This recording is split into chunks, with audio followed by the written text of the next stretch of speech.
Alternative Dig Talk. Real issues, real talk.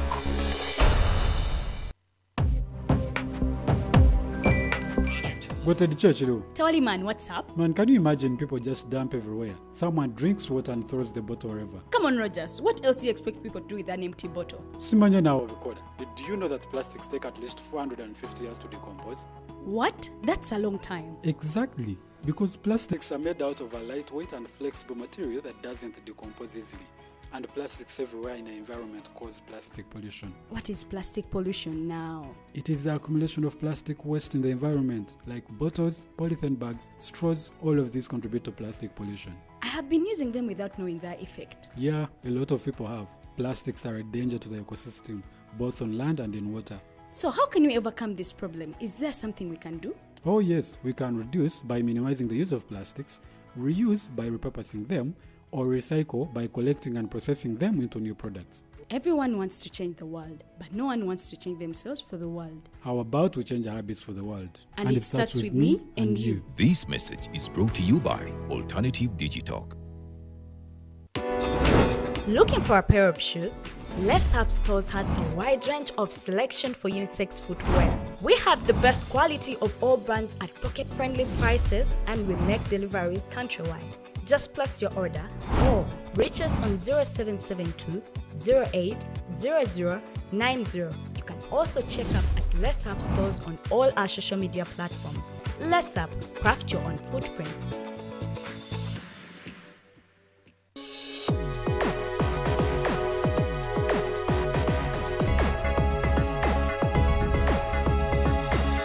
The Alternative Dig Talk.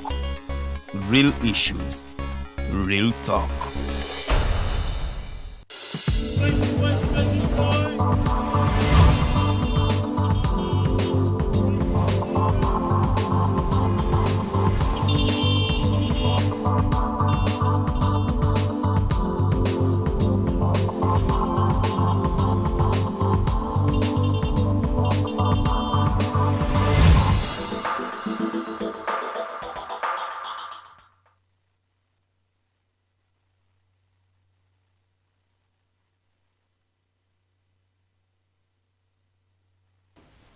Welcome back from that short commercial break, ladies and gentlemen. We're still into the first hour of the show, 25 minutes past 8 a.m. And of course, every Monday, we expect Bigirwa Moses to join us today. He's yet to arrive, but as he's coming, allow me welcome my co-host, a journalist, a teacher, a businesswoman. Some other people call her a philanthropist. And of course, she is the princess of Bunyoro. I don't know why Farida is happy. Did I introduce you wrong? Please tell me if I used a lot of... No, exactly. You just surprised me this early morning because, I mean, maybe you are thinking of something else. Maybe don't come and ask for something after this show. I don't have money. I want to be very clear.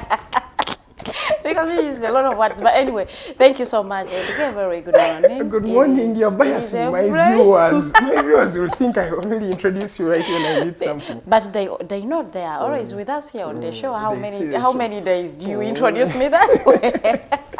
I need something just to clarify. I will come after the break. But you're welcome, Farida. Thank you so very much. It is a bright Monday. It is the first day of Ramadan. Abayisilamu bagaliza ekisibo ekirungi. Muguno mwezi gwa Ramadan tusonyiwe abatusobya ate munnaye naffe tusabe okusonyiwa because you never know ani gwe wasobya intentionally or not intentionally. So muguno mwezi gwa Ramadan tubeera betowaze nnyo ate ffe munnange Allah owekitibwa atugamba nti muguno omwezi swaitani ebeera ku njegere tetusobya nnyo. So ebyonoono bye tukola mu mwezi gwa Ramadan bibeera bitono nnyo because swaitani ekemenkereza abantu baba bagisibye okutuleka okutuukiriza ennaku zaffe 30 abantu basinga balowoozaga nti nno just babyogera bwogezi, but do you realize that during the fasting period even crime ekendeera, there is a lot of Ramadan brings peace and calmness. Yes, I have realized that. So, it's not just a saying. So you should get yourself a Muslim woman. I should. Our quote of the day is nga betulinda omukulu General Bigirwa Moses tanatutuukako but any time from now ajja kubanga ate ayingirawo essaawa yonna. Quote yonna kulwalira egamba nti wemanyize okuzuukuka nga bukyali. Waking up early means you are already ahead of everyone. Naye buli wozuuka ssaawa 3 obulamu bwatambudde ensi eba yatambudde. The day has already moved. Naye otandika okuzuuka ssaawa 10 ssaawa 11 you already ahead of people. Otandika okukola kwetegeka ogenda ku mulimu you are planning kikuyambako nnyo than waking up ssaawa emu and you are rushing, everyone is rushing bakwatidde mu jaamu naye nga singa obazuukuse ku 11 oba gatusedda mu office jaamu tewali nga you are preparing your day so wekyemanyiza it is healthy kijja kubanga kikuyambako nnyo ate n'abamu wali abakeera okuworking out so when you wake up early you can work out you can plan your day nga toli mu kurushinga olunaku ne lukutambulira bulungi nnyo so bwebeera nga mandi ngeno osobola okubanga ate ogitambulira mu plan yobana it is very important to plan your day don't just leave your home for you know mukama kyanaleeta kyenagenda nakyo si kirungi nnyo always plan your day temulowooza mbu ebintu by'okuplanninga bibeera mu ssente even how are you going to move your day nayo nalwo lumataringa natabalina sente how are you going to spend money on it within that day so okumanya lwaleero ngenda spendinga mitwalo 5 so you leave home with mitwalo 6 akatwalo ka just in case but you leave home with mitwalo 10 notazikomyawo and someone asks you jezigenze nga you do not know because we don't plan our days twemanyize okuplanningira ennaku zaffe ze tuba tugendamu sobola okubanga ate we live a purposeful life and also just to add on that bagamba nti oba oyina byotegesa okukola so it's always very important that you do the most important things or things you critically need to do in the early morning kati nga bwokedde waliwo gye batera okuyita 5 am club olwozuuka ssaawa z'10 so kiba kirungi ozuukusa 10 oli ku office maybe by saa 12 first look at your schedule what do I need to do first actually very important ku bino byobosooka because wojja kwetegeza concentration levels zibeera z'amaanyi kumacha ye paka lunch time time lunch after lunch as was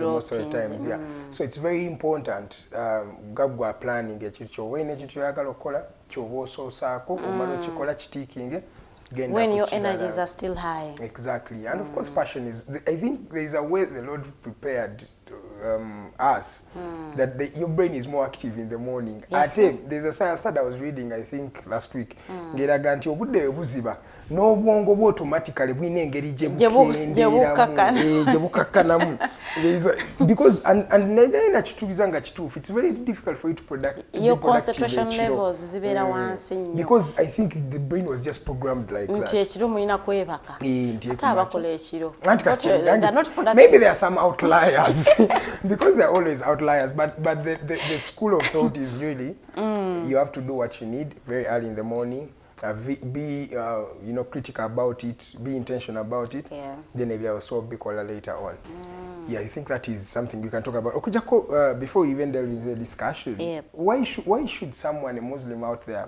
especially young Muslims and I'm picking from because you're a Muslim why should they be excited about fasting apart from the healthy part because I know fasting is very healthy for the body very healthy apart from the healthy why should they be excited for Ramadan you know mwezi gwa Ramadan abantu bangi nnyo getting excitement here because it comes it comes with a lot of blessings olaba nti n'omuntu atasiibye nti bw'osiibulula abantu there is a way God rewards you nti sisiibye naye okay maybe I have ulcers but ngenda kusiibulula abantu you see every good thing you do in Ramadan is rewarded every good gesture you do in Ramadan, it is rewarded. It is an automatic blessing. You are counting on it because mukulu Allah yashitulambika konagamba ati buli kirungi kyonaakolanga mu Ramadan ku mwana ddamu yeno ojja kisasulirwanga they will pay you for it. N'okugamba nenkikolera gwe Farida. Yes, ne bwenzija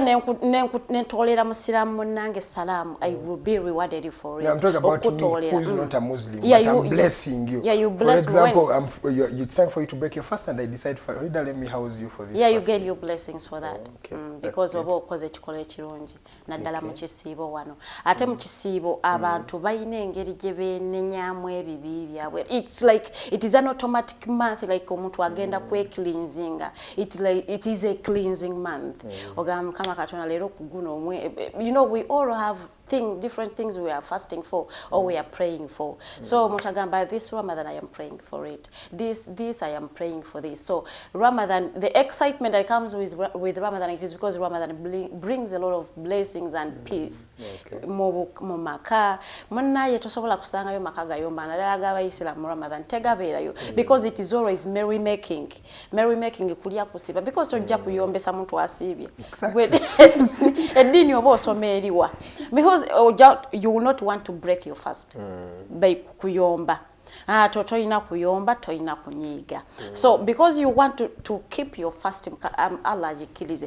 You will not kuyomba, you will not cause any scuffle ewaka. So amaka gagenda kubeera nga gaterete gali peaceful because you want everyone okusiba kwe kutuuke. So ekyo kyokka kireeta peacefulness mu maka. Nolabanga amaka gatambula bulungi nnyo nga abantu bakwatagana. So ye excitement ye ejja Ramadan. Tereeta sente, but there is a way it solves problems. And it works on your spirituality. At abantu balina okukkiriza that the spiritual world is real, whether you accept or you don't. By the way, a lot of people don't agree the spiritual world is real, but I definitely, because I have seen things working out. This man is three. There is the spirit, there is the soul, there is the body. So abantu obolowooza nti gwe, you just have to feed the body. When you starve the body, the spirit becomes what? Strengthened. That's the main essence for fasting. That's why they also wonder, why is it that people who fast are always very healthy? Even scientifically, it is proven that during fasting, the body cleans itself. So, no, this is not only because when you starve, omubiri gwe gutandika okulya ku masavu gwe gastowalinga. So kati buli masavu go gakendera mu mubiri, oli mu kwekolamu omulimo gw'okwetereza. So abantu beetaaga ne bwebanga si mwezi gwa kusiiba once in a week, n'ogamba nja kusiibayo olunaku luno because you want to live a healthy life. Not only for spiritual but even for your health. It is important. Okay, let's delve into still talking about things that have food involved. As we're speaking today, meat had been abolished in Uganda, but government really did a remarkable U-turn.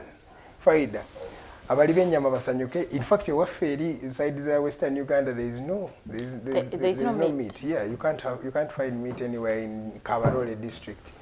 You can't find it. They still have quarantine for the foot and mouth disease. Nze chenjaga okwogera ku nsonga eno y'okususpendinga nyama and everything is we don't rear cattle in Kampala here. Kale ba Kampala bagiteese quarantine naye muno temuli kandi bakoze U-turn za biralo. So it was a wrong move because okay musanze ente erina kalusu manya foot and mouth. You would just identify yavuddewa eyo gye bali badde bateekako quarantine tezammwe teziyingira Kampala. So those things it was a wrong move for them and ekirungi bagenze okirealizinga nti bakoze kikyamu ne bakolayo yakolayo ettali. Basewo ne banyabo eddakiika zino ziri 35 ezakayita ku ssaawa 2 ez'okumakya. Tukyali mu ssaawa yaffe esooka nga mukimanyi buli lunaku olwa Monday twegattibwako omwami ava mu kibiina ekyo ekya National Unity Platform. Omwami ono bamuyita General Bigirwa Moses. General Bigirwa Moses is a veteran politician. He is a former leader of mobilization for National Unity Platform in Busoga region. And of course, he is a former MP aspirant right there in Busoga in Kamuli municipality. And of course, he's always here with us. He is a digital member with Wogera. Part of us. Omusajja abadde consistent for the last 24 months. You don't find that consistency everywhere. General Bigirwa Moses, kwaniriza nnyo ssebo kya kitiibwa nnyo kubeera naawe. Nange nsanyusa okubasanga basebo ne banyabo. Leero nzikiddemu ninamu kiyego ekitolotono. So mba temundaba bulungi eyo mu kamera zammwe naye ndowooza nja kulaba. Bakutegeera. Abakumanyi bakutegeera. Abala bagamba bwe kiteekako nkofiira mba muntu mulala Soldier boy abachu. Bali na byaka kofiira ekyo. Era bwe mba njagala okwekweka kati nzijjako bujjanko Kofiira. Ng'oteekako mask ng'oyita ku. nga neetambulira byako. Okiwulira mwebala okuweereza last week twakumisinga omukulu naye twaliwo wano ne Farida ono. Njala okwagaliza abasiraamu abatandise ekisiibo kyabwe olwaleero. Ndowooza obukakamu n'emirembe ginaabeerako mu kibuga obulira ne mu bitundu ebirala. Mu kiseera ky'ekisiibo wabeerawo obukakamu obw'enjawulo. Akabonero akalaga nti effujjo likolebwa ba Farida. Yes, it might indicate that. Kuba kati kusiba tewa kiraba tuba tubakwata. Nedda okyogedde musibu. Osibye nkwagaliza ekisiibo ekirungi. Alhamdulillah. Tujja kulwana nga tulabe nti osibulukuka bulungi. Amen. Allahumma amen. Allah. Jeno consistency ejijja wano buli lunaku. No, ekisooka. Ate si wano okawo. Ekisooka. Wetegereza throughout the week obeera kumpi buli wamu. Nga omukulu ono consistency eno ejijja. No, one for the case of Dig Talk, it is a special invitation for me because proprietor wa wano comrade okitegeera twalwana naye entalo nyingi nnyo afuna calling ey'okuteekawo establishment eno kati tuba tulina omuwagira ate naye n'atuwagira.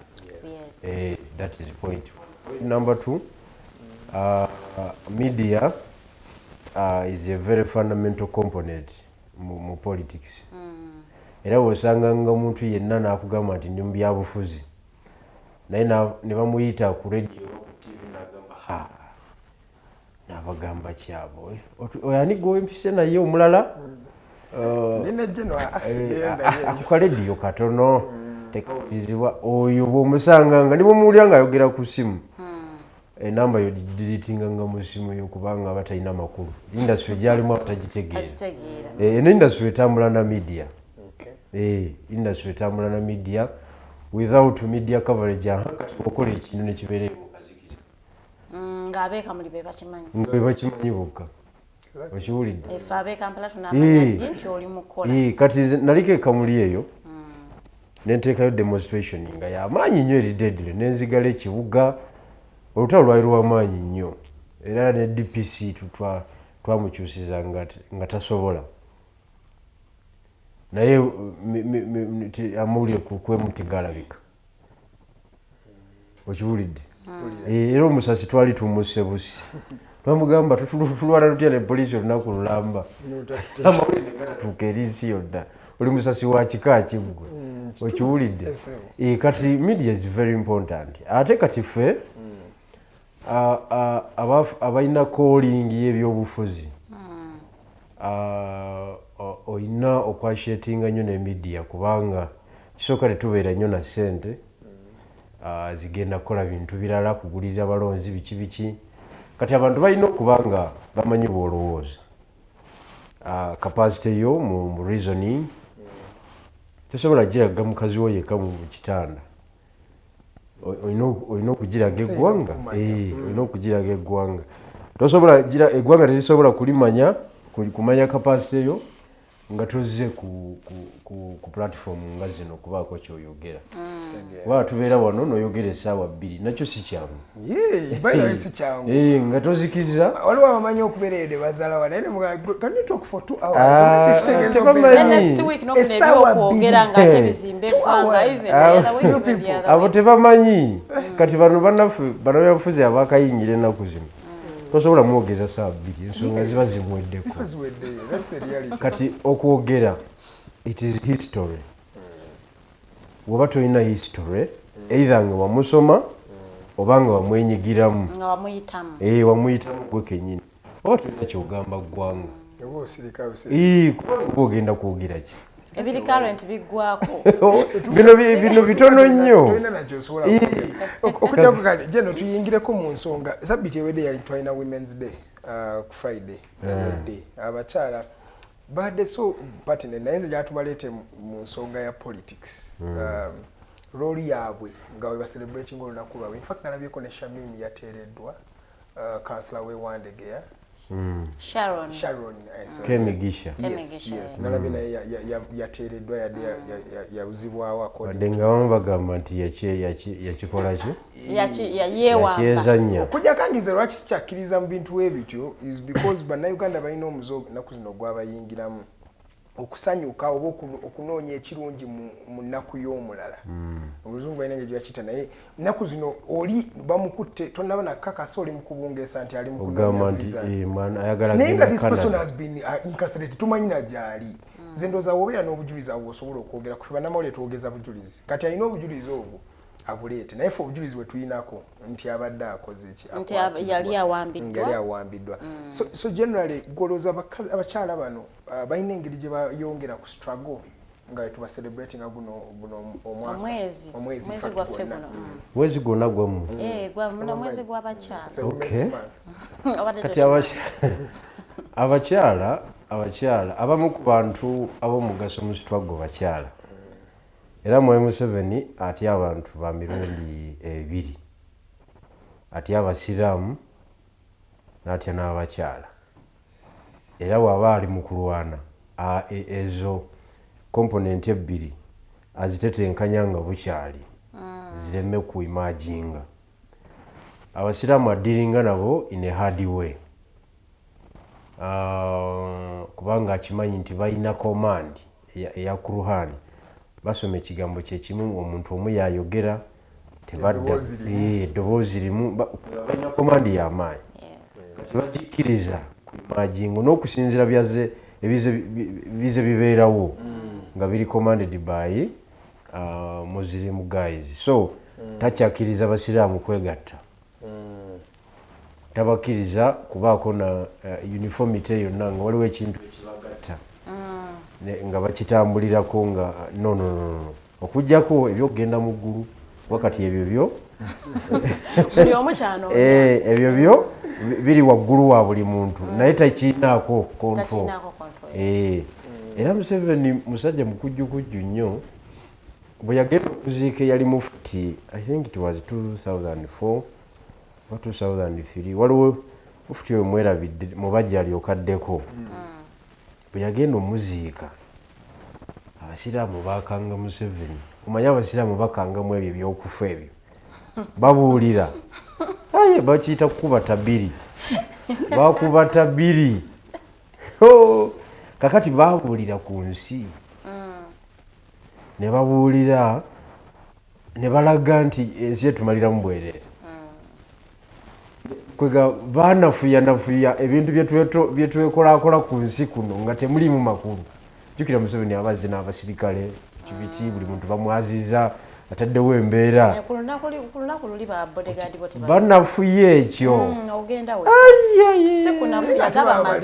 baboogera mazima naye kati kubina ebyokunsi birala bw'oba okyali mulamu oba okyabisana n'ebintu birala bingi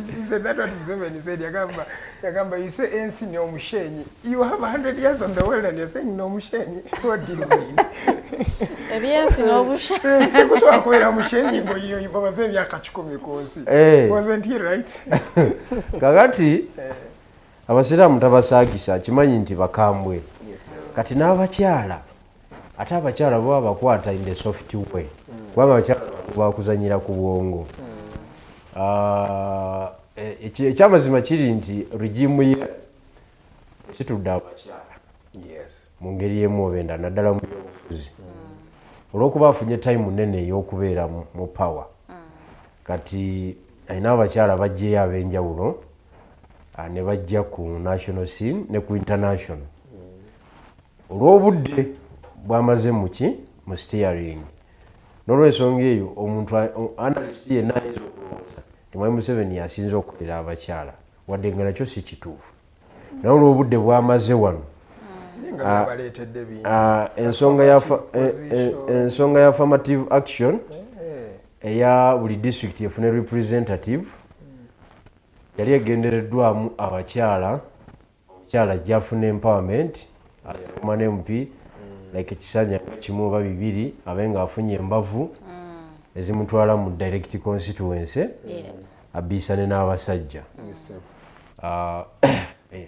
naye abakyala batandika okukwata zi district ne batuula tebavaako so tewali affirmative action n'atawa abanne mukisa nabo okuyitira mu kkubo lye erimu eryo nga yamaze okubeera empowered nabo bakole ki nabo babeere basobole okujja okusavinga eggwanga lyabwe kati abakyala bangi nnyo abatudde mu positions ez'enjawulo nga bakatidde bannaabwe kati eri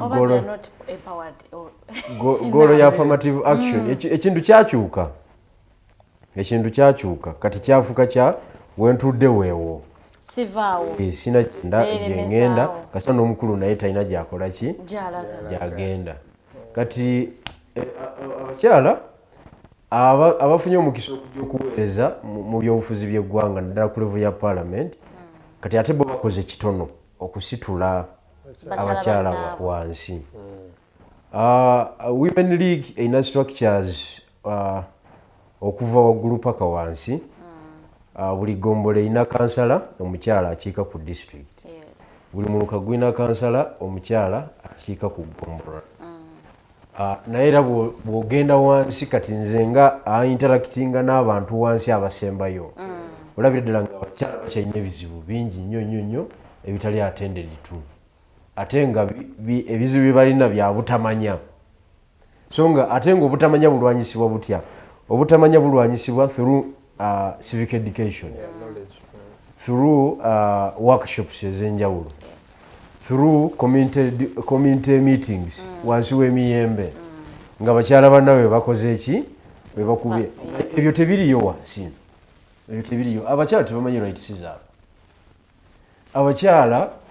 abakyala babonaabonera mu malwaliro nga niwakuba enduulu tamanyiiwo okiwulidde nze nagenda juzi hospital kanofanta yasimulukuka nemutwala ekamuli naye ennaku gye nalaba abakyala gye bayitamu bano ba Farida tosobola nakikiriza nange sikiriza nti nawe watwalayo natwalayo nemugamba tusooke tufune tu experiencinge kigenda mu maaso wano era ndi mu kuwandiika ebbaluwa nga ngiwandiikira woman wa Kamuli district itwala Kadaga nga mutegeeza ebigenda mu maaso mu ddwaliro Kamuli taking action because I know buyinza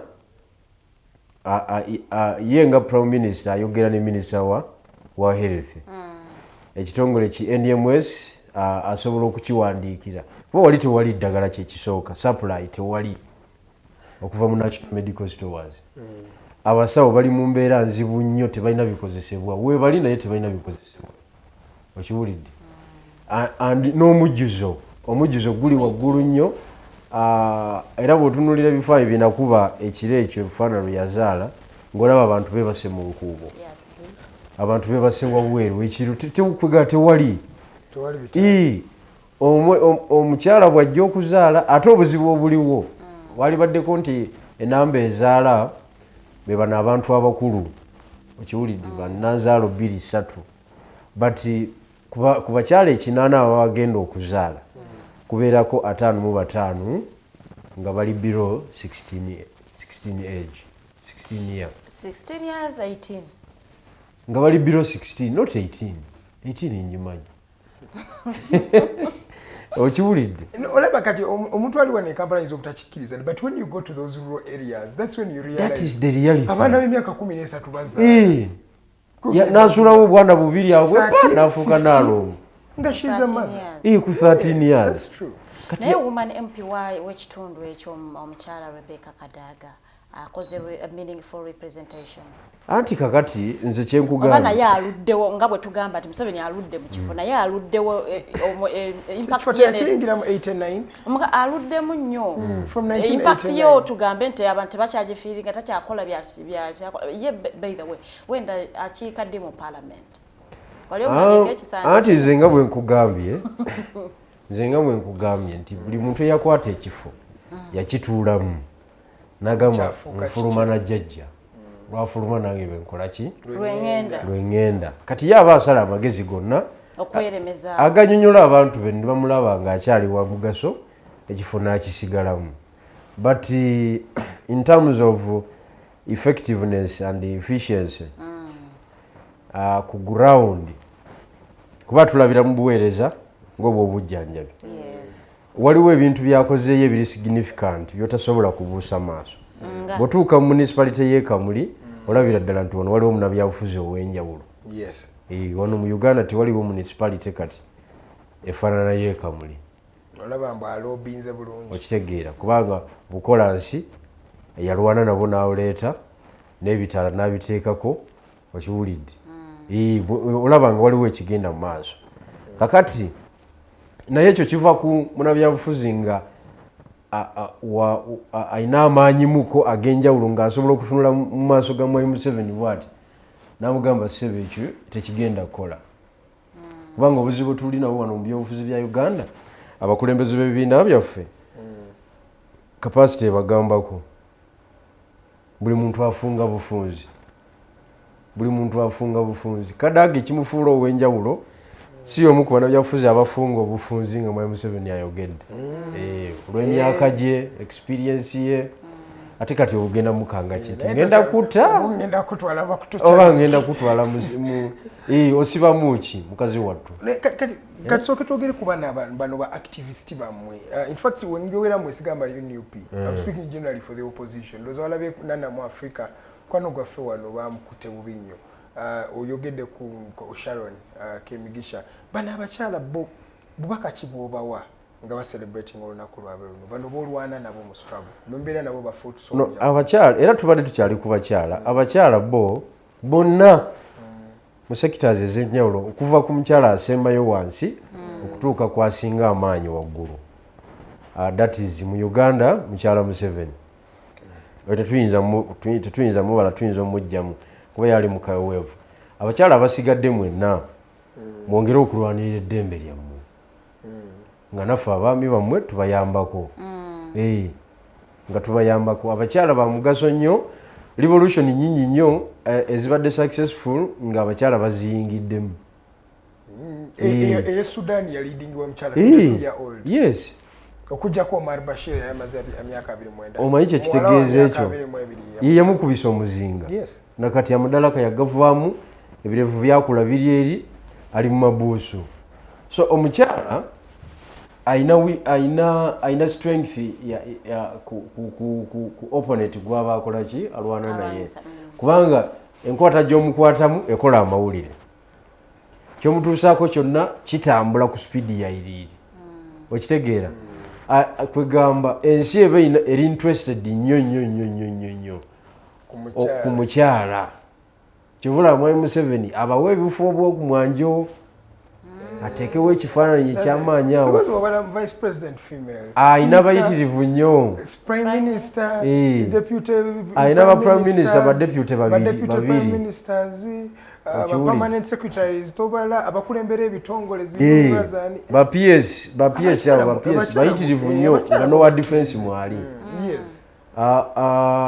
ate bw'otuuka ebusoga ate kiyitirira kubanga ebusoga abakyala bangi okusinga abaami kati ate abakyala b'ebusoga ne babanga kati abaami b'ebusoga ne babanga ebintu bibiri bye balinamu interest ttaka na mukyala bw'okwata ku ebyo muba mwawukanye ebbanga lyonna era akugambirawo nti ekyo ndobye tikijja kusoboka nti ekyo bebebebebe tikijja kusoboka ekyo okiwulidde ng'okutte ku mukyala oba ku ttaka ebisigadde byonna musobola okunyumya ne bw'okuba maama w'empi ate aba akyali mukyala we zingami ng'okutte ku mukyala we okiwulidde ku mukazi we awo muvaawo bubi kakati eyo thinking Museveni yagisoma kati n'agamba wano mu Busoga okusinga nina kusitula abakyala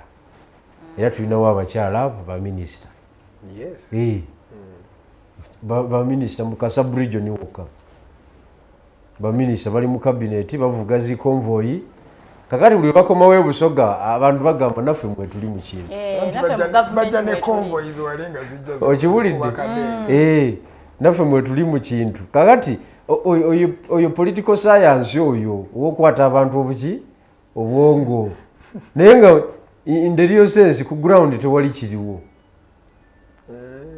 tewali kiriwo kakati twalina obwa speaker nga right honorable Rebecca yali mu ntebe abasoga nga batuuse ekisera ne bagamba ekyo kifo kyaffe ng'abakiga webeewa ekya gavana of Uganda kyabwe ekyo kifo kyaffe gwe ng'olina obwa president toluddeeko gwogamba ono nti aluddeko okiwulidde nawe oluddeko katugenderaawo kakati Museveni mu lusoga bakiyita kukanawala yakanawala bukanawale n'agamba nti sebo nyabo Rebecca ayitwala kadaaga nina okujjako ku kifo ekyo kubanga nkulaba gy'okola ki otandise okumera nkulaba gy'ogenda n'amusala amaki time yali eweddeko really n'amusala amaanyi system yeweekola deputy gundi speaker abeerawo 10 years nokwata ne ya speaker 10 years ebintu bikyuka amateeka gakolebwa abantu ate era gakyusibwa abantu kakati ye yajja nga agenda fuga myaka 4 tali mu myaka 4 okwefuulira kwa bulijjo mu byobufuzi so era naawe mwaliikiriza mukyuseemu kubanga n'oli yakwatamu constitution ate kati kino tekyaliko na constitution tekiriko tteeka ekyowa speaker but anyway point gye mbadde nkola nti ye Mwami Museveni akwata abakyala abatonotono n'abaleeta ku lusegere waliwo yajja okwadressinga eggwanga mu biseera bya covid ng'ayogera n'abakyala bokka omuntu yalimu awo oba yali lugunda ye yalimu awo yekka okiwulidde naye nga basigadde bonna ebyana nga bitudde awo byonna ebikadde n'ebitootoonga byayogereramu wetukomawo tugenda kuba nga tutandikirawo tukyalina ensonga nyingi ez'okunyumyako waliwo ensonga ya media ennaku zino olaba media ne politics waliwo media houses ezina agenda zepushinga nga balina ensonga zebasosowaza ate waliwo n'abalala nga olaba waliwo ensonga zebayimiriddeko n'ekintu ekirala tugenda tunuulira ku mateeka gali mu kuleetebwa mu parliament wetwogerera waliwo ery'omwenge waliwo erya signing ba president erya narcotics kwegala tukyalina ensonga nyingi of course ne opposition ya Uganda amawulire tukyalina mangi ekibiina kya National Unity Platform kirina okusaba kekyaweereza eyali leader waabwe opposition Mathias Mpuuga ebyo byonna tugenda kubyogerako bwe tuva mu kuwummula mukono.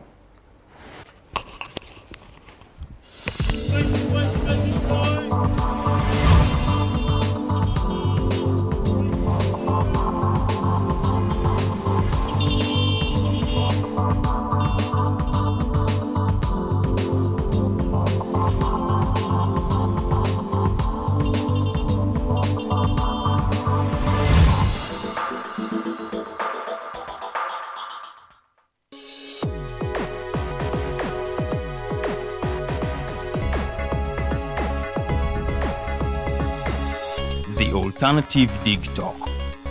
Real issues, real talk. Hi, Rogers. Can I ask you something? Shoot. What does corruption mean? Well, summarily, corruption is abuse of public power for personal gain or for the benefit of a group to which one owes allegiance. For example, when a public office is abused by an official accepting or soliciting a bribe. By the way, private people can be corrupt too, like bribing police officers to escape fines. Okay. So exactly how does that concern me? Well, do you pay taxes? I guess, yeah. What does that have to do with this? Everything. Because those taxes you pay are supposed to facilitate services you use, like water, electricity, roads construction, medicines in hospitals, name it. Okay, that is much bigger than I thought. But it can be stopped, right? Well, yes, it can, although it may not be as easy as it sounds. And here is the reason why. Corruption roots are grounded in our country's social, political, economic, bureaucratic traditions and policies. So, what has kept it going this long? I mean, why don't we stop it? Well, the main reason why it has been here for so long is because institutions are weak, either as a result of poorly defined ethical standards of public service, weak administrative and financial systems, or ineffective watchdog agencies. What can we do to stop it? At a national level, we must focus on strengthening the independence and effectiveness of public institutions that fight corruption. At a personal level, we must commit to never giving a bribe. I promise I'll never give a bribe. Well, that's a great decision you have made. Me and you now have to spread this message to all our friends. If we all do our part, corruption will be no more. This message is brought to you by Alternative Digital.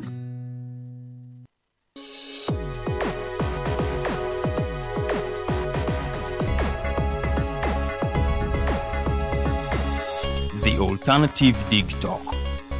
Real issues, real talk.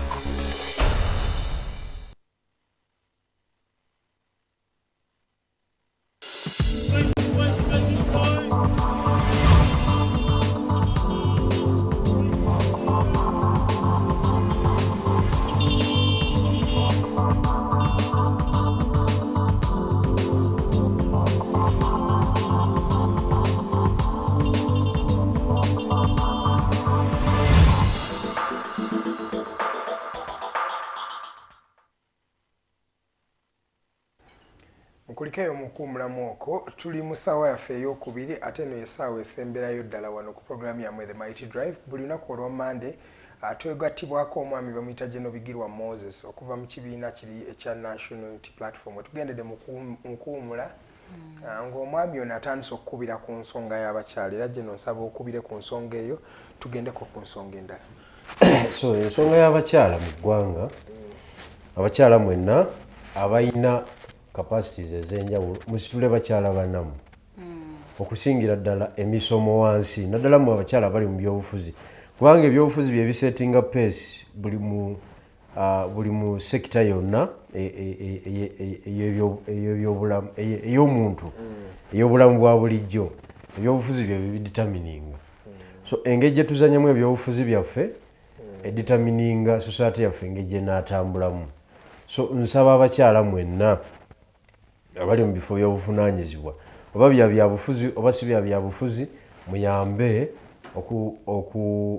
okuteekateeka emisomo egy'enjawulo musitule bakyala bannammwe wansi ku ground basobole okutambula n'omutindo naye okusanga omukyala w'omukyalo aba wanjawulo nnyo n'omukyala abeera e Kampala oba alina mu bifo eby'enjawulo ate nga alina omukyala gwe yalonda amukiikirira e Kampala naye olaba nga tali connected n'ebigenda mu maaso e Kampala wadde akatono nnyo bwe kati kyokka nga alina representation ey'amaanyi at least tuli kushiwa ddiru nti buli district etuweereza omukyala abakyala baali badde batulina ahead kubanga batwala Lions share ku national cake so mukole kye musobola kyonna okulabika nti musitula abakyala bannammwe ate abakyala abali mu opposition mwabali mwenaali muleme kulowooza nti bano balwanira sijui Kyagulanyi genda mu State House bye boogera balimba bulimbi abakyala abali mu opposition nabo batekinga risk y'amaanyi era nze mbawo respect y'amaanyi okusalawo n'ogamba nti oli wa NUP okusalawo n'ogamba nti oli wa FDC oba ekibiina ekirala kubanga ebyobufuzi bino ebyopposition bya bulumi bwennyini okiwulidde mulimu abakyala kati tulina omukyala 99 yamutomera mwana muwalana 99 nemuyitako netumuziika tulina omukyala bamunywa nga ataddeko akakofiira nakati akyali kusye mwana omukyala gwe basibye emyaka 4 yoyo yes erinnya ndyerabidde naye nga kakofiira myaka egi paka kati akyali okiwulidde kakofiira just waliyo n'omukyala omulala gwe batomera along nakawa police yoyo nanteza yali nanteza I think nanteza ni labaonerabire naye nga twamuziika Rita twamuziika mu mubendo omwo era yatuluma nnyo ne bafuutu soja bakamala okwesondamu akase ne bagenda bakola amalaalo ge bulungi ku mutindo gwe gaali baddeko. She was still a young girl, 24. She was 24 naye ng'olaba alina zero y'amaanyi y'okulabika nti eggwanga likiwuka. So njagala kusaba abakyala mwenna mugatte wamu amagezi kulabika nti tutereeza society. Actually omukyala bw'aba tateredde n'eggwanga liba terikoze eki teriteredde kubanga abakyala babeera n'abaana baffe fe abaana tuba tetumanyi na date kutwabazaalira okiwulidde n'amannya tugeerabira fe tuvuga birala ffe abaami. By the way, talking about abakyala, mwaba opposition mwali mulowoozezaako okuleeta female candidate because ogambye wano nti Museveni atya nnyo abakyala. Singa have you ever thought of bringing a female candidate for presidents? Yali azzeeko UPC yamuleeta. Yali azzeeko Mama Miria. Yali azzeeko. Naye you see, politics opposition ali driven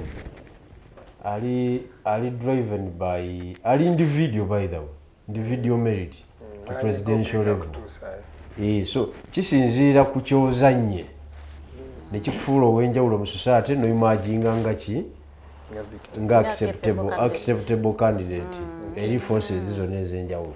Era olaba Dr. Besigye bwe yayimaginga it was because of his individual capacity. Era Kyagulanyi naye bwe yajja mu kisaawe era bwekityo bwe kiri era bwekityo bwe kiri individually okiwulidde.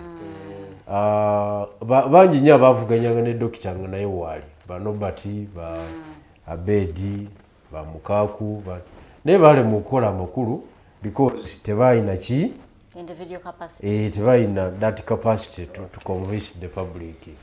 So abakyala twetaaga bakolamu omulimu gw'amaanyi kubanga baplayinga role nene nnyo mu nkulaakulana y'eggwanga. Kale tugendeko ku nsonga endala nja tusookereko mu parliament. Waliyo amateeka agali mu kukolebwa mu parliament eno. Esooka lyo lyayisiddwa dda erya Narcotics and Psychotropics Act.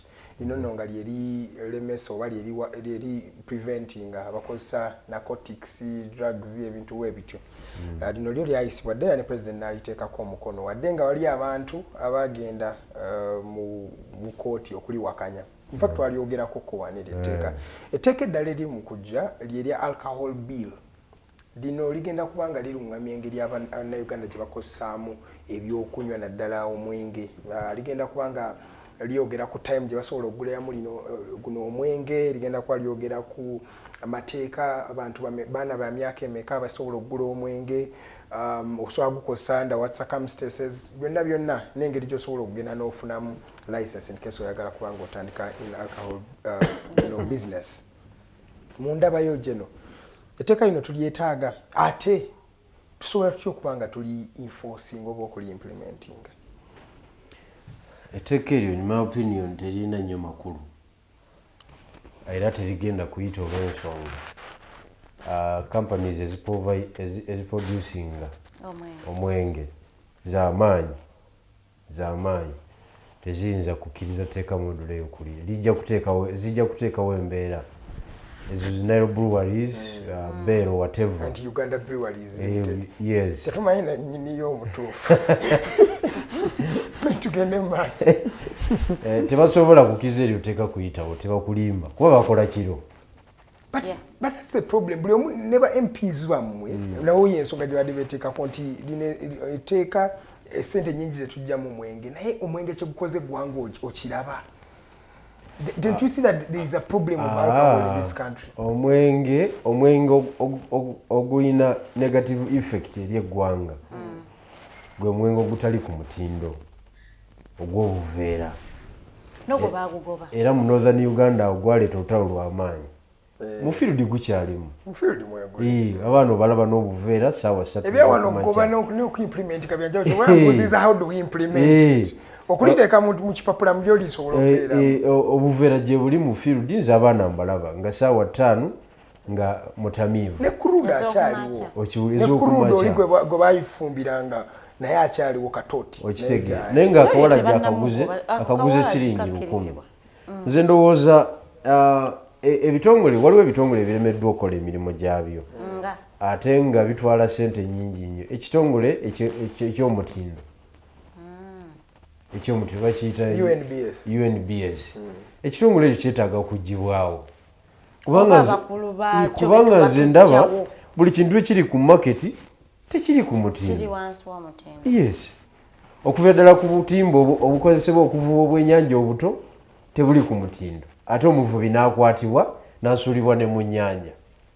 ne batakwata akola butimba obutali ku mutindo. Engoye teziri ku mutindo ezaffe zetukolera era nze kati nasalawo wema njagala kugula saati nga ngenda mu owino nga nonda yebikadde kaddeeyo nga nze nzija neteekako okiwulidde sisobola kwambala saati ya China tekisoboka busobozi kyonna no eba si ya China ebajja kuba ya wano nga bagikoledde wano ate kakati ekyawano kyo egenda kuba omusajja gamba by investors ekibagobesa second hand is tugenda kutandika okuproducinga eki omusajja gwe bayita Sebalamu John Bosco Sebalamu yatandika wano company ekola engoye ne bagimulemesa Museveni era negwe yali awo ku Ntebe Road. So ebyo byonna tusobola kubirinda. Nyanza textile ekyali Nyanza ate efulumya ki amasuuka waliwo omuntu atalina ssuuka lya China wano mu Uganda. So producing for a market of 40 million Uganda. Waliwo omuntu atasula mu masuuka ga China. Ebintu byonna tebiri ku mutindo ebiri wano. That is the point. So today oba kikolebwa mu Uganda oba kikolebwa wabweru wa Uganda tebiri ku mutindo. Kati kankubuulire waliwo sekita gye mubuusa amaaso era njagala mugikoleko research ate nga yesinga omugaso sekita y'ebyobulamu.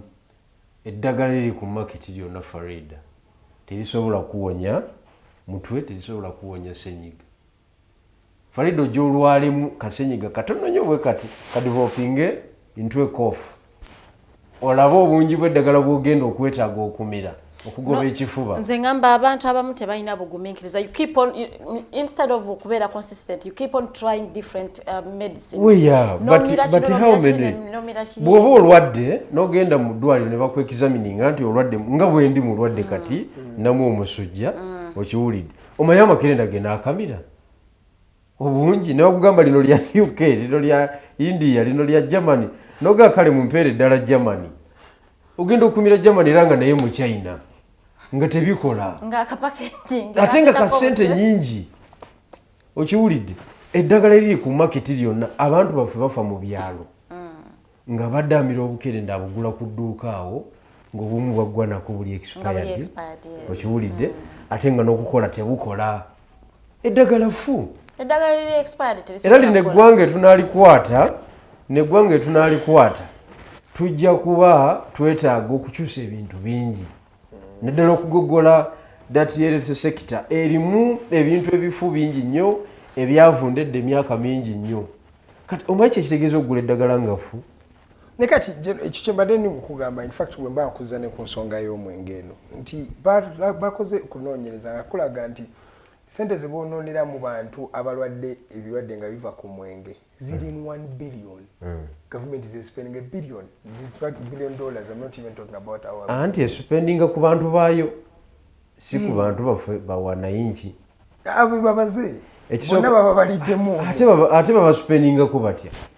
Waliwo eddagala lirimwe, waliwo eddwaliro lirimu eddagala lya gavumenti. Yes, people who are surviving on government. National medical stores. Okujjako ng'ongamba aba HIV. Awo nsobola okuwuliriza. Waliwo ne buno obuweke panado biki malwaliro gavumenti babeerazo. Muli Kampala mubadde ki? Muli Kampala. Mukyalo tubeerayo abantu baffe bali mu byalo. Ewa. Kati nkugambye Kamuli General Hospital. Tewaliiwo wadde eddagala ly'esiringi 5 lye bayinza okuwaawo. Era omusawo bwakuwandiikira lisiti nti this is the world list. Nosala ekkubo mu famasi zaabwe ze baateeka cross. Nga weetaaga emitwalo 24 eyo lisiti gyakoze eki? Gyawandiise n'oliteeka wali. Tewaliwo wadde ekintu kya siringi 5 nti gavumenti ekikuweeredde mu ddwaliro okuggyako ekizimbe mwoli n'abasawo b'okoze eki? Bosanzeemu. Gloves zonna zibeerako. Kakibe kiveera kya siringi 8 nakyera bakiwandiikako olina okukigula. Kakati nze saagala ongambe mu gavumenti espendinga sente ku bantu abafunye ebirwadde okuva mu mwenge omwenge ogulina okuba regulated kwegamba ye wine oyo spirit oyo atali ku mutindo w'obuveera naye bino bibbiya bino ebya bulijjo sijui tasika sijui beero ebyo temuli makulu tewaliwo omwana anywa beera yononese omusangawa emyaka 30 ku ngeri abaana gye bagangayire ennaku zino are they going to be productive olina omwana anywa tasika gwe wali osanze nti ayononese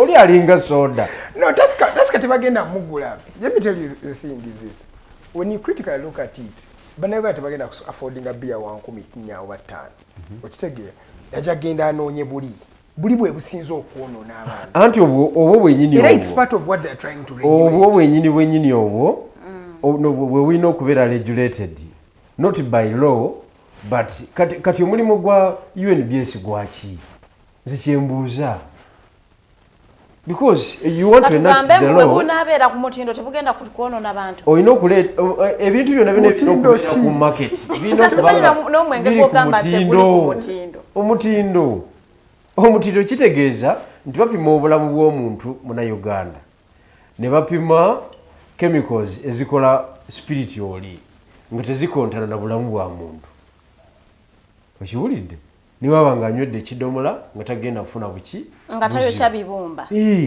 as simple as that kati kiba kitegeeza nti ekitongole kyaffe ekyo ekya UNBS tekirina bakugu mu area eyo omwenge gwonna gulina okubeera ne side effects okwokya ebibumba naye waliwo it alters your mind naye tosobola kubeera mu bwongo bw'obutuufu nze bwe babanga nze njagala babaninge buno obwengo bwo naye ate babubaninga I think bateekemu amaanyi mu enforcement no kati ebintu bya wano because bw'okola etteeka ne lifuuka etteeka mu ggwanga libaako ne effect libaako ne kivula balifunira certificate of financial implication nti how are we going to implement it okay it will cost what okiwulidde kakati wekibanga webalabanga tebasobole kukiteeka mu nkola ng'ekyo bagira bakikola ki bakireka naye omwenge gw'omu buveera mwangu nnyo gwa kukwata kubanga it is a matter of okufuna akaveera kaliko address abukola aba ali awo nga mumukonkonyi nti sebo ogaddwa tokkirizibwa kuddamu cooperatinga ogaddwa okujjako ABCD nga biteekeddwa ki mu nkola as simple as that emyaka twetagana kyo tukigirowoozeeko kubanga ensangi zino olaba osanga but do we need to rethink 18 because many countries have put it up to 21 nga balowooza nti wadde ng'omwana w'emyaka 18 aba akuze naye obwongo bwetole netuuka kusalawo ku kintu ng'ekyo eky'omwenge ng'ebintu nga betting so emyaka gino olowooza najyo twetaaga tugirevise nga ate waliwo n'ekirala abaana babatuma omwenge n'osanga omwana myaka 8 n'atuma omwana w'omwenge ku dduuka kati how do we ekintu ekireeta generation ekyali wansi okubeera affected n'ebyokunywa it's the nature of our society ate nga society yaffe eri created by the nature of our politics waffe ali atya kubanga buli kintu kitandikira buli kintu politics yakifuga kyobola semugiyadde blaminga president ku lw'enguzi eri mu parliament netugendagenda mu maaso tukyogenda okitegeera kati chief politician w'eggwanga lino kiki kyayagala ayagala okuzimba society eri productive oba tayagala gubadde okimanyi Farida nti bw'ogenda mu Western Uganda toyinza kusangayo bavuka bali ku ludo obadde okimanyi ekyo mbodi za ludo tezituukayo ludo nga bw'ogiraba wano teriyo mizanyo kati bw'ogenda kati ekamuli kati buli kasenta ebutangaala nankulyaku buwanume budumbula osanga luda akola ki dayisi ekola ki dayisi abantu nga abiri abavuka beetoloddewo nga kitegeeza level of unemployment kitegeeza level of uneducated people in the community. Kubanga tewali omuvubuka yamala senior 6 oba university ayinza keera kuki kuludo tekisoboka kubanga obwongo bwe buba bwakola ki bwagaziwamuko mu kumanya abaanoonya kitambula kirala okitegeera kati olw'okubanga Mwami Museveni anafuyiza society zaffe ez'enjawulo nze njagala okutegeeza twagenda okuziika mu Western Uganda eyo naye ekintu ekyasinga okuntiisa kyali kimu ate nga kitono nnyo nti muzeeyi yali afudde twamugwamu bugwi twali ne principal Kyagulanyi Robert Sentamu twali tuveeyo lukunjiri ne tugwa mu mulambo omunene nga bonna baweddeyo nga naffe tetumumanyi gwe tuzza okuziika ne tugwawo bugwi ne tuba Kyankalanya kakati mu amabugo gajja naye amabugo agasinga okuntiisa ye stage ya boda yali okumpi ne muzeeyi we yali abeera actually muzeeyi yagiwa nawo yabawa space ne bagikola ki ne bagiteekawo basonda akakadde ak'esente ne bakawa muzeeyi ng'afudde emiliyoni ne bagiteeka mu bbaasa ne bagiwa kyatiisa nnyo kubanga kiba kitegeeza nti abasajja abo abavugira awo booda ekisooka si bavuzi ba booda balina ebirala ebitambula biki biyitirivu basobola okubanga balunzi because balina ebirala ebitambula biyitirivu nnyo ba intelligence baki bonna kubanga njagala okutegeeza Edgar abantu abeesondamu emiliyoni y'esente ne bagira bwe bati baba b'amaanyi nnyo mu ggwanga wano mu Busoga tekisoboka naye ate onafuyiza nnyo Abasoga mu Busoga tekisoboka nze njagala okutegeeza kati Farida kati oli mu kusaga kati olaba wano Edgar kati oyinza okufiira omwana God forbid digitoka eno neremerwa okuweza akakadde okuwanga amabugo neremererwa nga terina weezijja ate ng'oli mukozi waayo oli senior member oli part of the family akakadde ne kagaana naye kitegeeza abantu obukadde abantu b'amaanyi obadde ekigwe naye nga abantu mabugo miliyoni 25 miliyoni era bisoboka ewano era nabadde saidi ze wokewe bisoboka tewaliwe walala amabugo miliyoni 25 kati miliyoni 11 kitegeeza politics beba controlling national politics beba controlling national resources and politics omumanyi bulungi nnyo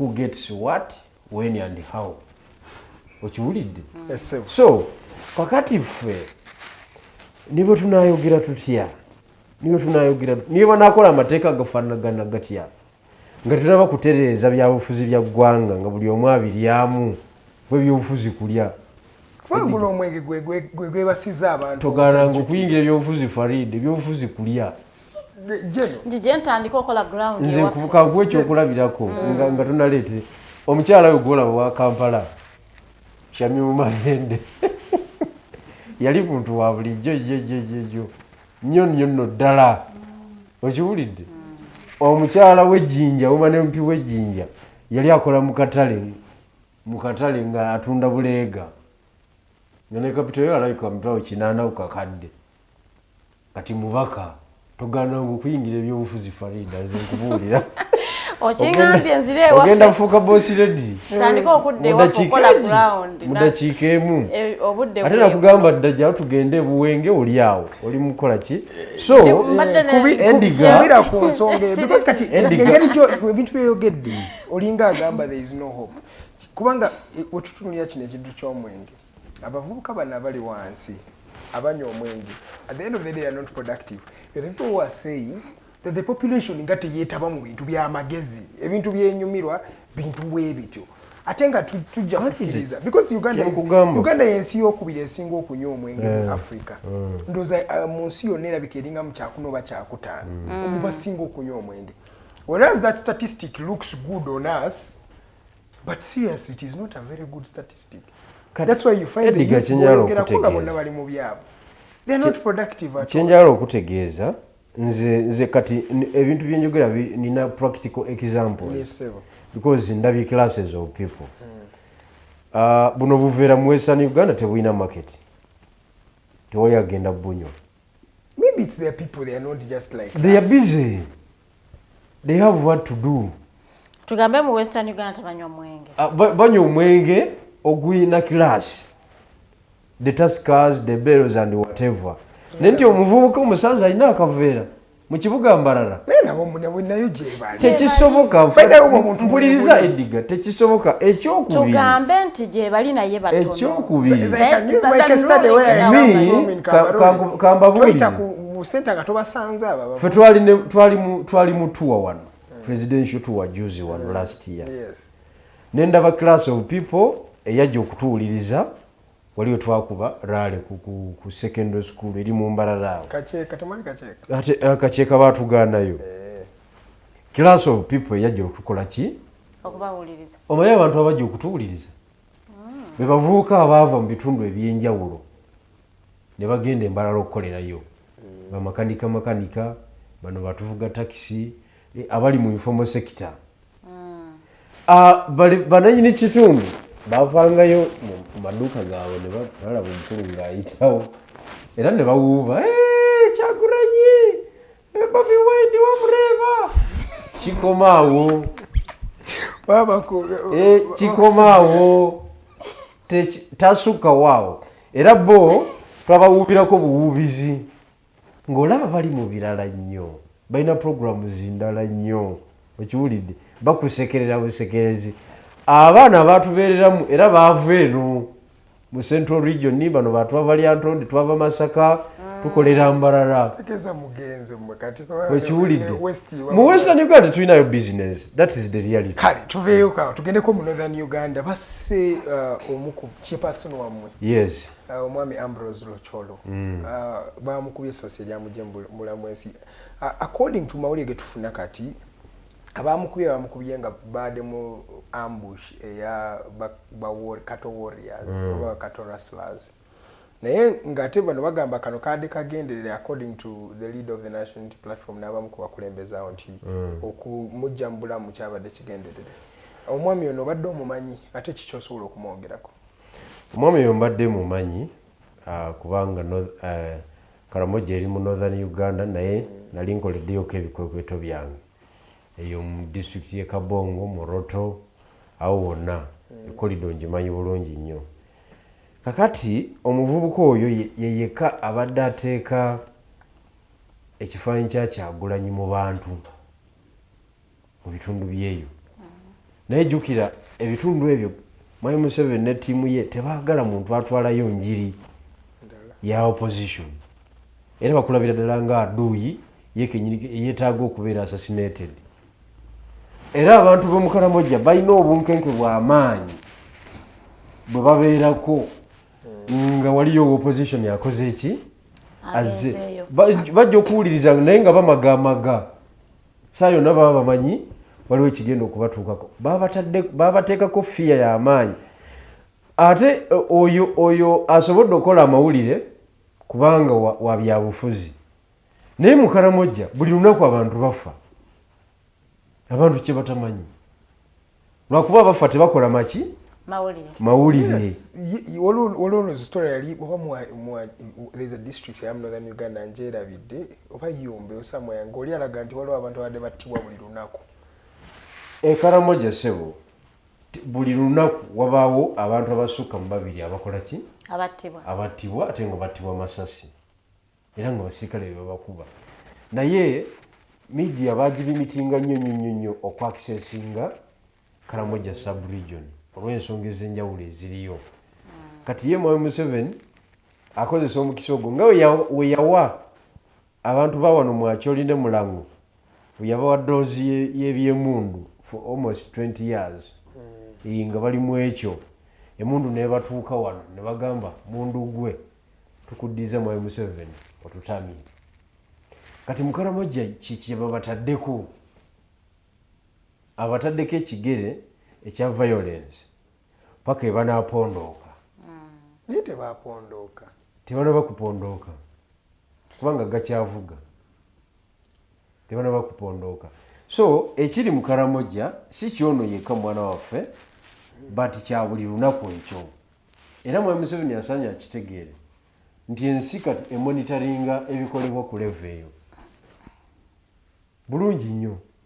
So mweyo embeera njagala okuvumirira ne sekuvumirira ekikolwa ekyakoleddwa ku muganda waffe oyo muvubuka muto abadde tanaba okuweza myaka 35 naye nga alina courage ekwata posta ya Kyaggwe n'atambula nayo ate ng'ali bw'omu. There's a video gye nalaba ng'ayimiridde bw'atambula ali mu advocate nga muntu ogwo kubanga kinjala okutegeeza okufuna omuntu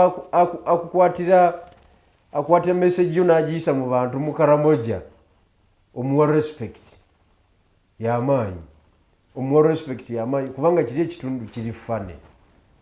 Ffe twagendayo kunoonya akalulu ka by election ate oluvannyuma kandidate waffe ne bamugula ne bamugjamu naye kyatuyisa bubi nnyo. Embeera twagyasesinga nga nzibu nnyo okuparatingiramu politically. So omulembe gwa General Kaguta Museveni omuntu okufa amasasi tekikyakola mawulire. Kimanyiddwa nti ye practice ezebeerawo buli mu mbeera yonna. Abantu tebakubidde Karamoja wokka babakubira mu kibuga Kampala wakati. Okimanyi bulungi nnyo twakamala okuziika ow'ekitiibwa era naye yali omukulu w'ekika era naye bamuganinga down. Okiwulidde? So it's a general problem mu Uganda. Mu Uganda it's a general problem. Bakutta mu mbeera yonna kati wali balinawo akokwekwaso akababbi b'ente. Tebayinza kukozesa mukisa ogwo buteriminatingiramu abantu be beetaaga okujja mu society naddala ab'ebyobufuzi. E Karamoja tewali MP abeerayo. MP be balonda babeera Kampala. E Karamoja kabe chairman wa district. Era naye lumala okumulonda bw'ati ate naye abeera Kampala. Kyokka ng'ofiisi ye eriwa ku district eri ku district ye Kabongo oba yenda Kapripirit. Okitegeera? So obulamu buzibu nnyo bwawo. Naye nze ndowooza Mwami Museveni ekisooka talina solution ku stabilizinga kitundu ekyo. Yalowooza nti bwabatwalira omuddumo gw'emundu gujja bakkakkanya naye bali babayita ba warriors balwanyi bayinza okusirisaamu awo ne bakulinda Katonda akunnyulule ne baddamu ne bakola ki ne basituka. Kati ate balaba can they win a military campaign against this government? No, abasi President Museveni. I don't think they have the capacity okuba military kutandika military campaign against the government.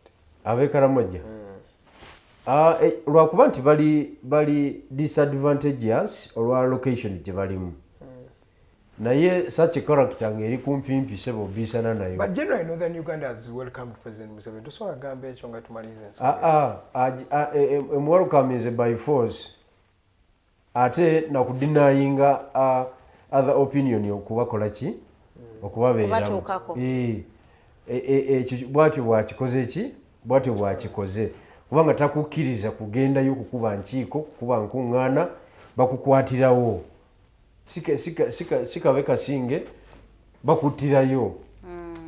Kati abantu bonna betwali badde tusimbayo eyo batekeyo ebyobufuzi by'opposition babagula nomuwa bwara DC n'akivaamu. Kyokka mbadde mwagala abeere flaga bearer mu constituency fulani. Okiwulidde ne bamugula n'abivaamu ne bamuwa akalimo mu URBS ne bamuwa akalimo bwebityo bwati wajja bakola ki ogenda okumaliriza nga tolinayo bantu.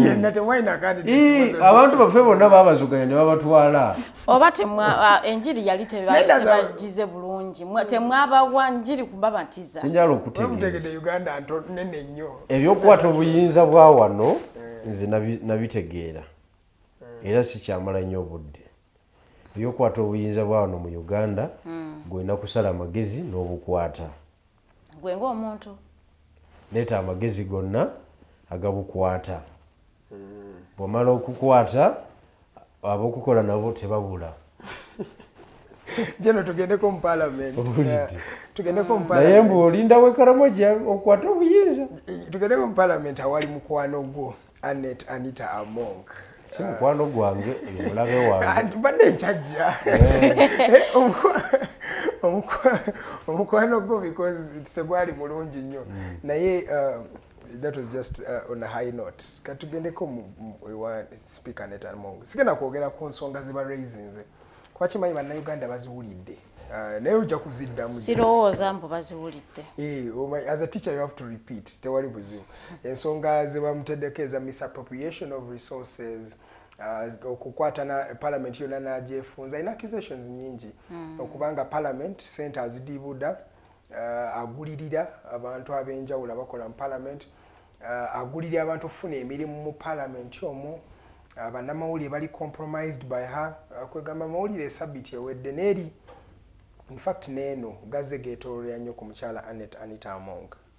Naye ze kyenjagala okubuuza General is omukyalo ono nga talina kye yagambye bannayuganda parliament tennavaayo kwewozaako oba clarifying eri bannayuganda ffe abalonda abakulembeze bano okugenda okutukiikirira mu parliament eyo tukyalinawo kye tusobola okwogera ku bakulembeze be tutwalayo because woyogera ku nsonga zino bonna basirise tebyavaayo. Wali abavuddeyo leader of opposition yeka yavuddeyo okwewozaako naye abantu ba main stakeholders tulabanga Anita Among ina nekyayogedde. Kakati bannayuganda tuli bantu bajega nnyo kinyalo okutegeeza. That's why era banzikirize nkozese olulimi oluvoola. Si kuvoola naye bannayuganda baawano era Museveni kyovoola abayenywera akaseera omutali sukaali. Ngali ukawevu akimanyi tewali asobola mwenganga. Bannayuganda baawano nze kennyini nakeera ku makya ne mpandiika ekiwandiiko kya nsonga 12 ne ntandika okubiisana n'Anita Among. Yes. Individually. Zino ensonga zonna eziriwo olwaleero ziri mu kiwandiiko ekya 2011. 2011. That's like 13 years ago. But it was no, I mean 2021. Yes. Yeah, because 2021 we bakwatira. Okitegeera. Bagamba mbo badde ogezaako kumujja. Mbu njagala mu extorting. 2021 mu November nabisana n'omukyalo oyo nga whistleblower. Nga tumuvunaana okozesa obyensi. Ate mu kiseera ekyo nga no deputy speaker. In fact, yes. Naye olw'okuba oli gwe yali ali naye ng'oli mulwadde tali mu ofiisi omukyala nga yali muki yali mu ofiisi. Ensonga zonna ez'okusika akasente kweri kampani roko ezimba parliament kizimbe kya parliament ekipya omanyi lwaki tekitambula yasika akasente ku sudiiri ku ddiiru y'okufuna ekizimbe kiri Kingdom Kampala. Kubanga parliament yakipangisa. Yes, we kuli offices z'aba members of parliament abasinga. Yasika mbula obusente bungi okutiisatiisa ba investor okiwulidde nga basikamu sente okukangakanga ba permanent secretaries ne ba directors okiwulidde nga abatiisatiisa era n'abasikamu sente okukozesa obubi parliament nga galinga amakage okiwulidde dignity y'ababaka ne respect yaabwe teriiwo waba ayogera ku mubaka ng'omubaka alina criticism gy'aleese ayogera n'akaana akato era bamulaba nga ayanukula omubaka we Nansana Wakayima Katonda amuyita akalenzi. You sit down. Sit down. Kana Jackson kafusi watu yamukola. Okitegedde deputy attorney general. Yamugamba toliddamu kuleeta biiru wano n'etambula. Nti otuliddemu olukwe. As who? As the speaker of As parliament. a speaker of parliament, is it your home? These are public affairs. Saa zonna zikyuka okusinziira ku interest. toyinza gamba toliddamu kuleeta biiru wano kiki mu makaago nganye kubanga nze nganga kiki ya parliament so agenda n'otwala bintu byaffe togenda byewakana maaso ga president mu doctrine ya separation of power waliwo kye bayita interdependence. Okay, much as there are 3 organs, okay, but waliwo kafuzi yajja ebintu mu parliament n'abitwala eri neyewakana byonna politics ati otabibala ebyo byonna fe tuba tukulaba tusazeewo wano goli mu kwewakanira maaso eri kuba ate atuusa awasinga amaanyi. oba they forced him nga kituufu. That's what he was saying. Nikiyinza okuba nga kituufu nga they forced him. Kakati Anita Amonge twamupepeta ne tutuuka yali yakakwata ofiisi wa deputy speaker n'agula ennyumba ya $3 million eza $. That is 11 billion. Jasulamu Nakasero. Yali yakarimu. Been in that Nakasero house before Parliament? Before 2021 Parliament? Yajigula after 2021. Ne babloka abagimuguza mwe bali mu kibuga. Yababa ne commission wa mitwalaga. Asatu. Eza $. That Nakasero home? Yes. Njimanyi bulungi. So yajigula $3 nga yakakwata office. Ba bloka wa mu kibuga balina kufuna sente zaabwe $3 yazibba. Anti $1 million 3 10%. Kuba yajigula laisi. Teyabasasula. Lwaki teba anti yafuna amaanyi ali protected, highly protected. Ogenda mutuukako ddi. Okiwulidde? Kakati omukyala ffe ne tumutandikako ne tumukuba eggwanga ne litulekerera ne ligamba twenoonyeza biki byammwe. Nalwana olutalo olwo ne ndulwana nzeka ne luntuusa awazibu ennyo katono ofiirwa obulamu nakati nnyiga biwundu n'ekibiina kyange tekyalutegeera olw'okuba bw'abasinga nga bali mukola ki bali mu kulya. Ne bagamba bo ate bo bakivaluganayizinga ne bagamba nti ate tufunye obutambi bwo ng'osaba ssente okole ki ove mu lutalo olwo biki tetwafunako na discussion yakugamba nti n'ensonga egenda mu maaso mu mawulire eri etya. Is it the reality oba recordings tezinaba kujja because nakugamba Edgar nti mu politics Bigirwa waba afunziza Anita Amonge kuba yali teyebaka wabeewo omulala afunze otafiire exactly omulala afunze amekomanda kuba tuli bangi okiwulidde omulala afunze owinyi $. Tubeere mu ggwanga nga waliwo scandals ezigenda mu maaso nga 6 ku 10 nga zonna z'amaanyi. Olabe Museveni ba MP bo waliwa mbadde nsuubira kati tugenda funayo nga MP agamba let me raise a bill. Tewaliwo MP ewakanya obejjamu speaker ona tewaliwo MP Anita Amonge ye tafute yafunye sente kubanga tubadde ku parliament exhibition naye era ababaka bafunye mu week eyo gye tubadde tu exhibiting parliament era bazzemu ne bagaba sente era ababaka ne bafuna sente. Tewaliwo MP asobola kwanukula Anita Amonge tekisoboka. The best of my knowledge. Because the fact is you cannot be spending such monies on average. Bakugamba omchalo yabada spending $1 million on average. Weekly. And according to the documents we have only. Obala mu rough estimation omchala akosa $1 million ngabina. Not to an extent nti sente zijja ku account yes sente zijja ku account za mikwano gyo abantu abalala. Ate sente zetwogererako jeno si sente entono. We're about 400 million, 70 million. Ensobi y'Abannayuganda. Lwaki tebavaayo ne batunula mu nsonga zitwali turayizinze. Ne ntuuka okugenda ku CMI n'enkubwa, ne nva ku CMI ne banteeka mu kkooti, ne ngenda ekitalya mu biseera bya COVID, okiwulidde. Ne mala ennaku 14 ekitalya, ne nvaayo. Omusango ne gutambula, ne nguwangula. Omulamuzi Gladys Kamasanyu n'agamba ekisango ekyakuteekebwako ekya computer misuse kuba banfuna na computer misuse kijingirire tekirina makulu tekiri supported by any evidence era kyagendererwamu kono nalinnya lyo n'ensonga ziwaliko zeeka zaalimu omuzinzi osaana ogende mu maaso nazo ruling weri okiwulidde naye gwolabayo omuntu alina interest mu kupasowinga eyo mata gitwala ku level endala ate oba ogambye nti teri MP asobola gamba ku Anita Among tekisoboka omuntu wa bulijjo tekisoboka kati bannayuganda tuli bafala bannayuganda tuli bafala ku level zonna lwaki Anita Among ali mu kifo ekyo kimunene nnyo nti tagambwa anti atambuza omwennyo omanyi omuntu yenna ng'asimulula ssente n'azita aba very dangerous okulwana naye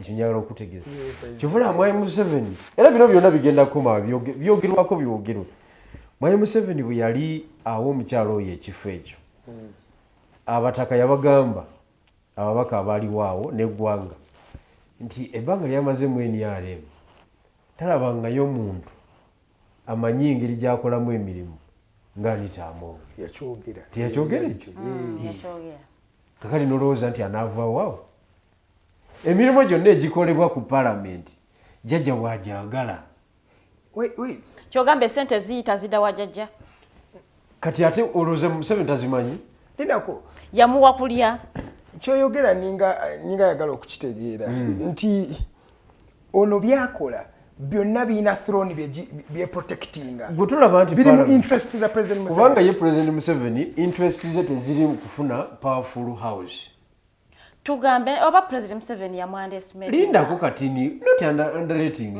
yamwandestimatinga nga tamusuubiza nti ayinza okutuukaawo kankubuulire Farida tegeera ki awaliwawo interest za General Museveni okubba okutuukaawo musooke mulindeko interest z'omusajja oli ali waggulu si kufuna powerful parliament functioning parliament eddoboozi ly'abantu werituukira era ne lisaasaana eri eggwanga no it is an organ of the government gyeyambisa okumukolera okumuyisizaawo budget ye okukima supplementary nga bw'aba ayagadde n'okusuppressinga opposition parliament is used to suppress opposition tosobola kusuppressinga opposition oba kudisorganizinga opposition nga speaker tazanya bwatyo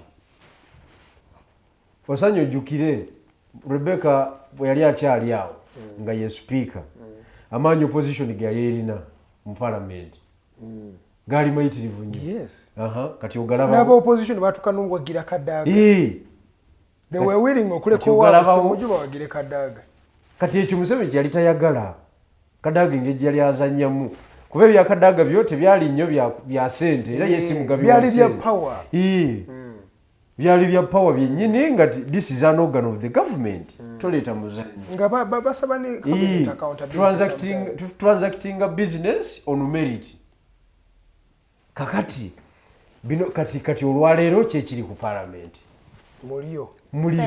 muliro gwe guliwo oyinza okulinda parliament nti erina kyereeta ku lwa muntu wa wansi ekitegerekeka balese ebisiyaga homosexuality lindako katini in terms of the struggle muve mu ebyo amateeka ga bulijjo in terms of the struggle Anita Among akoze kyamaanyi in terms of the struggle by'omwat aleeta nga mu capacity ye nga MP nze kyenyala okutegeeza Farida njogera ku kyennamu interest in terms of the struggle Anita Among atukubye n'atumalira ku ki wansi because the problem is now temukyalina na moral authority esituka because buli asituka waliwo kifaire ekisobola ofuluma kubanga walabye Ssemujjunganda we baaliikinze documents z'ensimbi zaafuna bazaadafuna wadde nga it might be legal that sente zifuna constitution yezimuwa naye abantu tubagenda for the first time nalabye Ssemujjunganda namuwulidde nga yekkirirannya anti kikibagambe for the first time don't blame Anita Among blame who is up there Mr. Tibuhaburwa kati mwoche mugambo kye muyita okwebaza kakiriranyiza ye kiriwo wali ekiriwo ekiti nti Anita Among Uganda maximize the data trick strategy maximize it data trick strategy Museveni agikozesa nnyo aleeta akasikano nga kali date kabya sente nikabaleka nga kabayuziza quick question who even leaks that information kakati kasikando ke milioni 5 ku Mpuuga oloza NUP kachirese kyekimu tesobola kusigala naye soka webuuze ani ya breaking that information Yes. Who has been leaking this information that we find? Because this information is too privileged. With the documents. Omuntu alina okuleakinga documents alina okubanga ali in a position of power. Kakati. Ate nabo tebeewakana ku documents. Waliwo twaddebating ensonga eno tugijoze exhaustinga bulungi. Gwali wabweru wa parliament as a revolutionary leader oba party president. Yes. Okay? Oteekwa okumanya nti parliament siiyo. Si gwagifuga. Museveni yagifuga. Ate wasindikayo abantu 507 yabasasula. Abazanyisa atya kyangu nnyo bakutwalako. Kakati bw'oba ba focus nti bye banaakola eri biina direct bearing ku ggwe by'otambuza eno owedde. Kati tubaleke babere corrupt. Should we just let them Kankubuulire. Because what do you stand public for? Parliament egimanyi. Because Makerere headquarters za NUP tezina busobozi bukirininga parliament oba bukirininga politics wa Uganda. Kiringa onogamba nti ogenze mu gym olidde emmere y'emyaka 35 kwana olubuto olukomawa oyagala olusale mu nnaku ezo ng'olubuto luvuddeko tekisoboka. Oyinza olutandikako naye kikutwalira ebbanga ddene. Yes, that's true. Okitegeera. Kakati ne kino kye tuliko twagwa mu katebe ka General Museveni bwebiri bwabyagala okurespondinga ku kaadi ze kubanga ye takyaswala because dictatorship kitegeeza butaswala butaba na nsonyi. Okitegeera kitegeeza butatira muntu ku liiso osigala ku interest zo. Kakati ye mwayo Museveni n'abantu be bo tebaswala. Okitegeera balidate engalo zaabwe zijjudde omusaayi zijjudde sente zijjudde ebintu byonna. Kati buli basuula that trick strategy that scandal konna ne bakasuula eri public n'okagwamu tosigala ogudde mu katebe ke kenyini kuba kati parliament tewali ate ne division weri mu party. Kakati kikuliyetinze division ewaffe. Abantu boogera byanjawulo. So who's gaining really? Museveni. Kati ekyo nakyo tosobola kukiraba. So bilioni 5 ezampuuga kali katego kazanyo ka Museveni kemutasobola kubuuka ba kirutasobola kukola ka analysis nga bukyali. In fact, kati kitegeza wafunayo controversy endala nga muvaayo okujja kati ne Kyagulanyi agamba mbubonga ekibiina bayimirira ku nsonga ez'enjawulo baagala ku nsonga nga no corruption, zero corruption, but that is niya yaabwe. Kati oba bagambye nti bo basuulewo because the system zikola ddi zikola kyali ku opposition oba okutte government, because the question is the enforcement. Okay?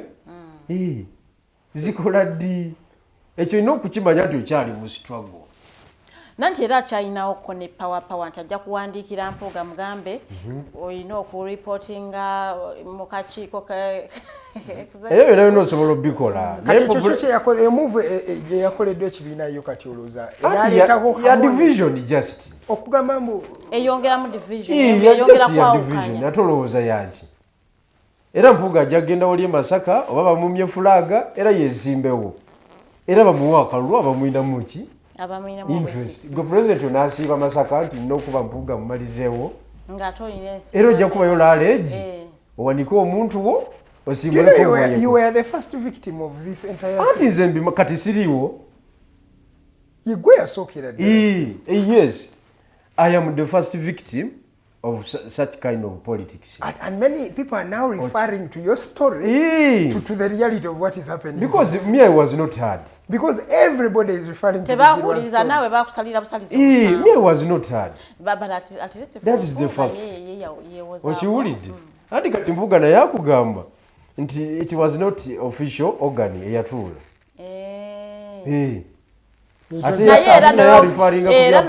nekusinzira ku statement ya president era agamba ye yamulonda, so it's not like the party yalonda Mpuuga.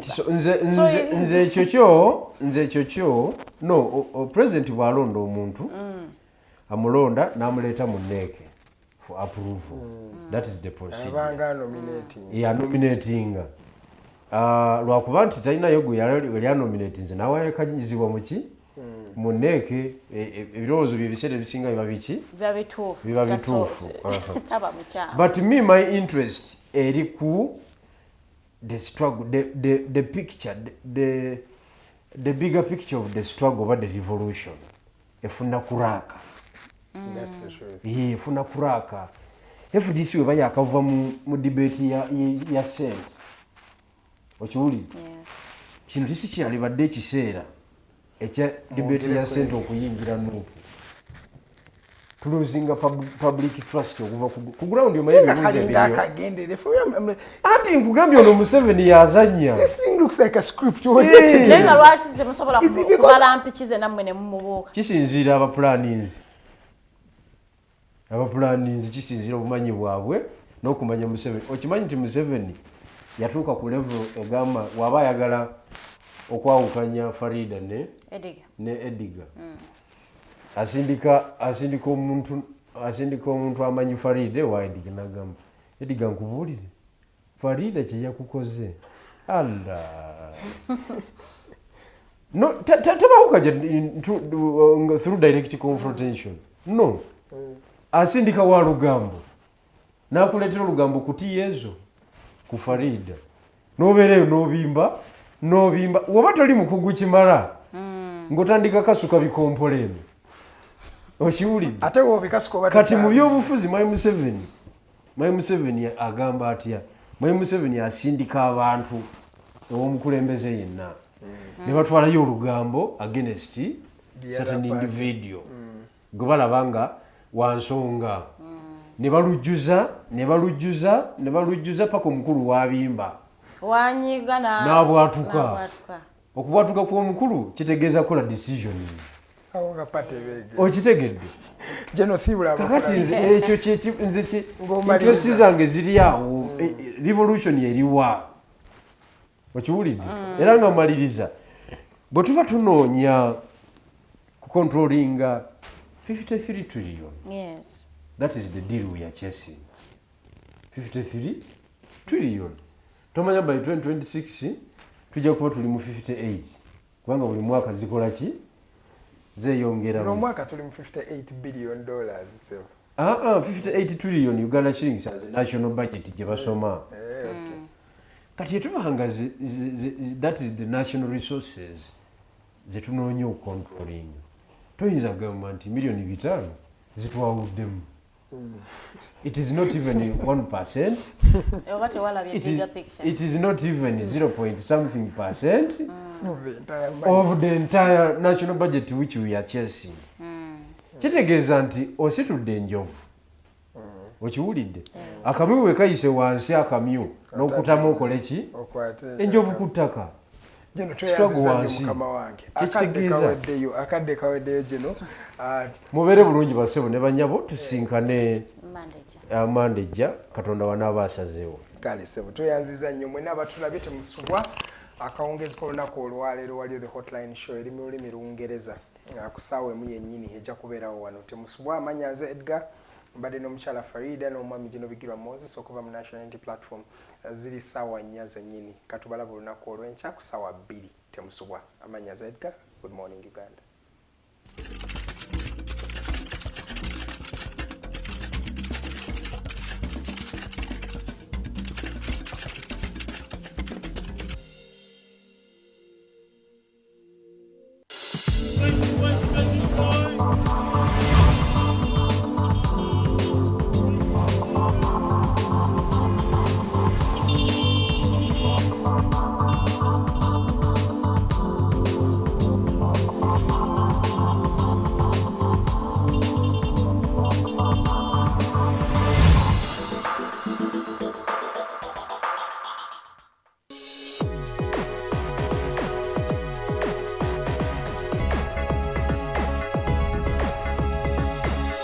The Alternative Dig Talk. Real issues, real talk.